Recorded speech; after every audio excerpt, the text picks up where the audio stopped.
நீதிமானுடைய வாய். நீதிமானுடைய வாய் ஞானத்தை வெளிப்படுத்தும், மாறுபாடுள்ள நாவோ அறுப்புண்டு போகும்.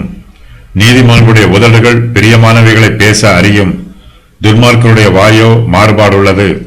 நீதிமான் ஞானமுள்ள வார்த்தைகளை பேசுவான், அவருடைய உதடுகள் பிரியமானவைகளை பேசும்.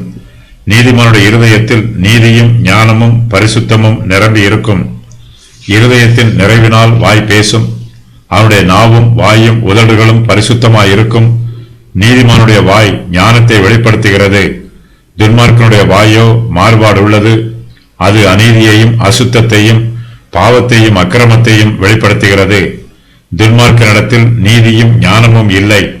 அவனுடைய வாய் சத்தியத்தை பேசாது, ஞானத்தை வெளிப்படுத்தாது.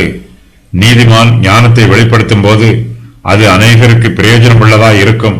நீதிமானுடைய வார்த்தைகளுக்கு செவி கொடுக்கிறவர்கள் ஆசீர்வாதங்களை பெற்றுக்கொள்வார்கள், ஞானமுள்ள உபதேசங்களை பெற்றுக்கொள்வார்கள், ஆவிக்குரிய புத்திமதிகளையும் பெற்றுக்கொள்வார்கள். நீதிமானுடைய வார்த்தைகள் தேவனுக்கு பிரியமானது. நீதிமான் தேவனுக்கு பிரியமானதை சிந்தித்து அதையே பேசுகிறான். நீதிமானுடைய உதடுகள் கர்த்தருக்கு பிரியமானவைகளை பேச அறிந்திருக்கிறது. துன்மார்க்கன் பாவமான காரியங்களை பேசுகிறான், அவனுடைய நாவு மாறுபாடு உள்ளதாய் இருக்கிறது, அவனுடைய வாயும் மாறுபாடு உள்ளதாய் இருக்கிறது, அவனுடைய வாயின் வார்த்தைகளும் மாறுபாடு உள்ளதாய் இருக்கிறது.